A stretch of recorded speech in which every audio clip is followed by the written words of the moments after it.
Hello students, welcome to my channel Agrify study. और आज की इस वीडियो में हम आपको बताने वाले हैं क्रॉप इकोलॉजी के बारे में। और ये जो कंटेंट है वो मैंने लिया है यहाँ पर अरुण कात्यायन वॉल्यूम फर्स्ट से। ये जो है इस कंटेंट का सोर्स है, तो इसी के माध्यम से यहाँ पर मैं आपको आज क्रॉप इकोलॉजी के बारे में बताऊँगा। और क्रॉप इकोलॉजी को लेकर के आज आपके सारे डाउट्स जो है वो मैं क्लियर कर दूँगा। और आपको उम्मीद करूँगा कि ये वीडियो बहुत ही ज़्यादा पसंद आई होगी। और अगर वीडियो आपको पसंद आए तो वीडियो को लाइक एंड दोस्तों के साथ में शेयर करना बिल्कुल ही मत भूलिएगा। और आपको और भी ज़्यादा इम्प्रूव वीडियो मेरे चैनल पर आपको देखने के लिए मिलेंगी। अभी कुछ समय की बात है, तो तब तक के लिए आप लोग कंप्रोमाइज़ करिए। अब बात करता हूँ अगर मैं क्रॉप इकोलॉजी की, तो एक तो होती इकोलॉजी, एक होती क्रॉप इकोलॉजी। तो हम यहाँ पर जब एग्रीकल्चर की बात कर रहे हैं तो हम बात करेंगे यहाँ पर क्रॉप इकोलॉजी की। ठीक है, तो क्रॉप इकोलॉजी जो टर्म है वो एक वर्ड से डेराइव्ड किया गया है, जो कि है ओइकास। ओइकास जो वर्ड है उसका मतलब होता है होम, ठीक है, घर। और इसकी जो डेफिनेशन है वो है crop ecology means the relationship of crops और crops communities with its surrounding से एनवायरनमेंट्स। कहने का मतलब ये है कि जो हमारी क्रॉप्स होती है, जो हमारी फसल होती है, उसका अपने आसपास के वातावरण से क्या व्यवहार है, क्या रिलेशनशिप है, उसी को हम क्या बोल देते हैं, इकोलॉजी बोल देते हैं। अब बात करते हैं यहाँ पर इकोलॉजी के टाइप्स की।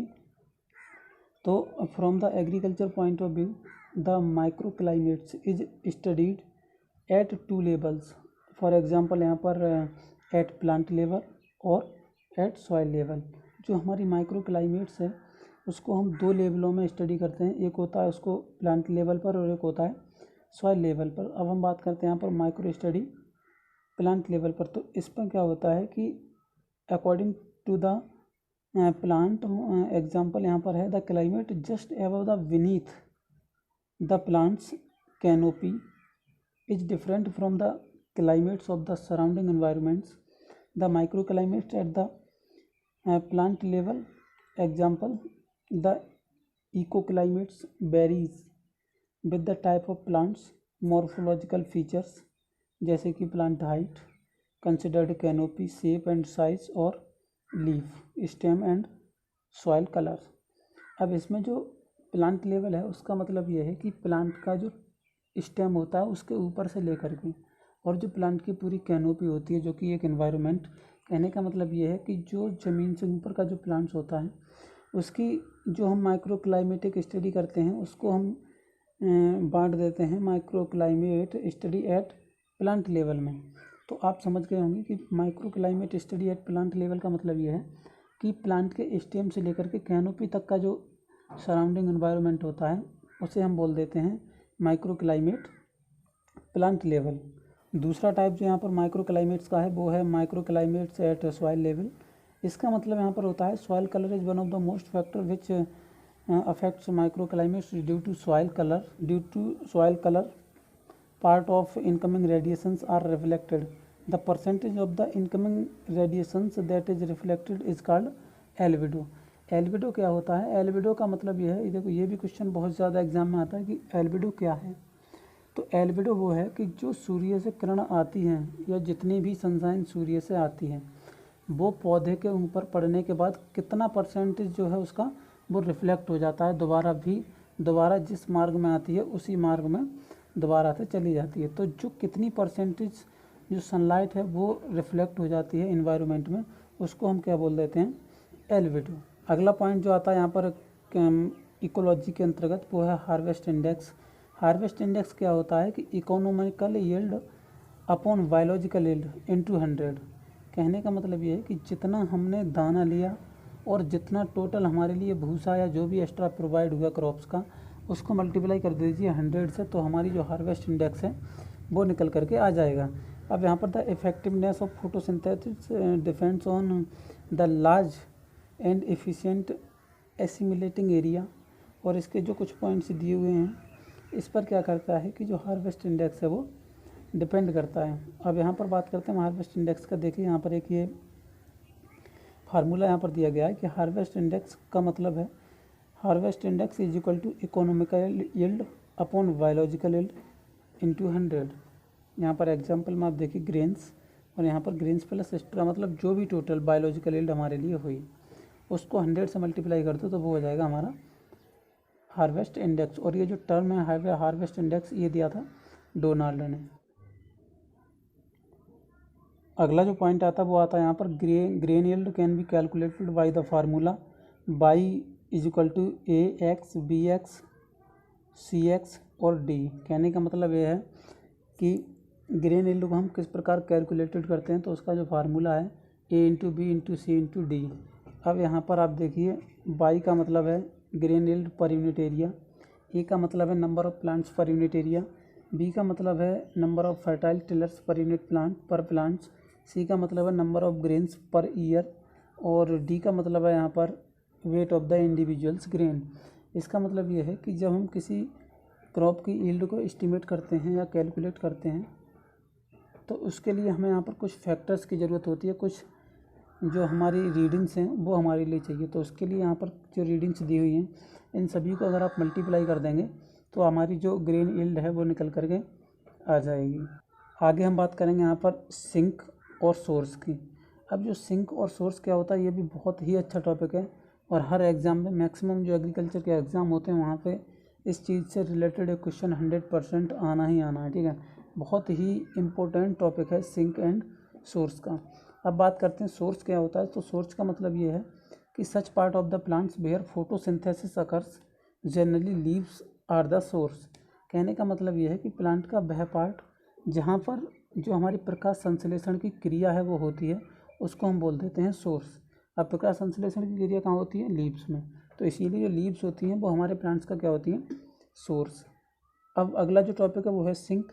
सिंक का मतलब ये है वेयर फोटोसिंथेसिस अक्यूमुलेट। कहने का मतलब ये है वो जगह जहाँ पर जो फोटोसिंथेसिस या फिर इसका प्रकाश संश्लेषण होने के बाद जो फाइनल प्रोडक्ट होता है वो जहाँ पर अक्यूमुलेट होता है, वो जहाँ स्टोर होता है, उसी को हम क्या बोल देते हैं? सिंक। अब स्टोर कहाँ होता है? वो होता है ग्रेन में, तो ग्रेन हो जाता है हमारा सिंक।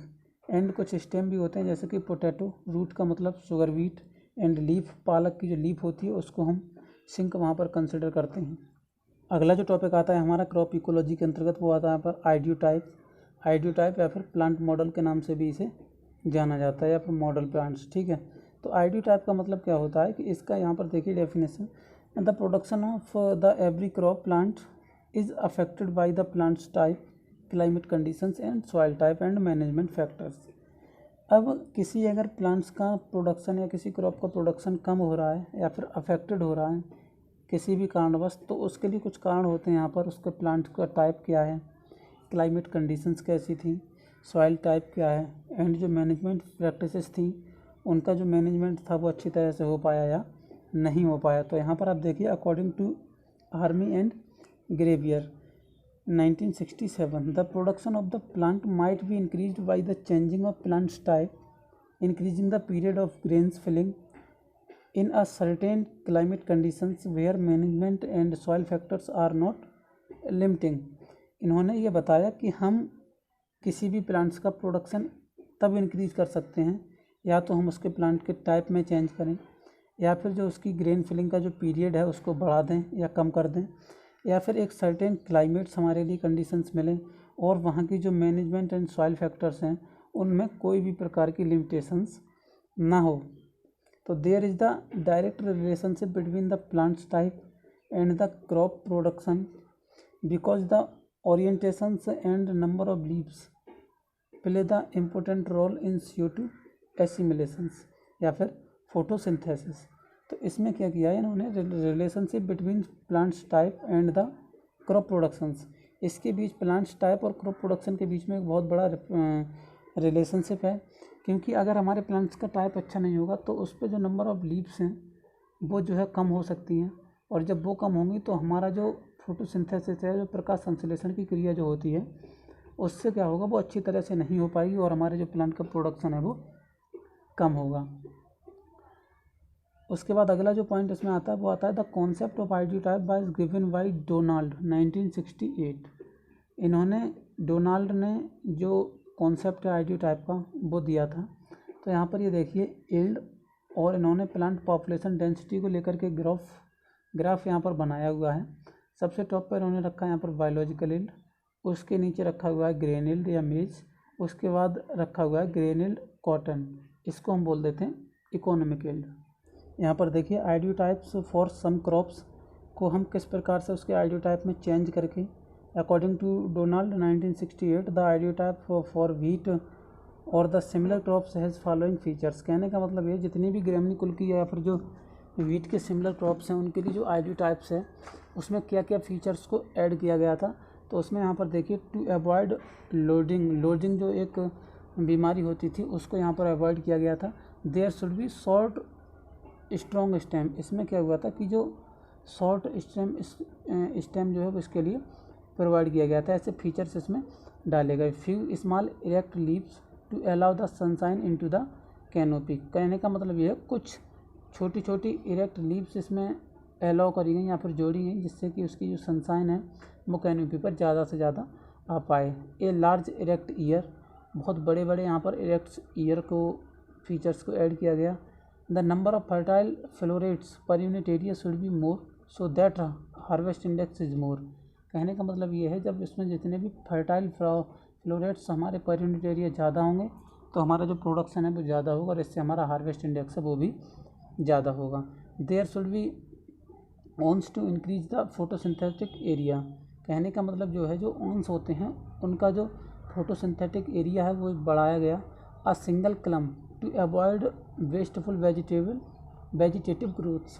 कहने का मतलब ये है जो बेकार वेजिटेटिव ग्रोथ होती थी उसको कम किया गया था।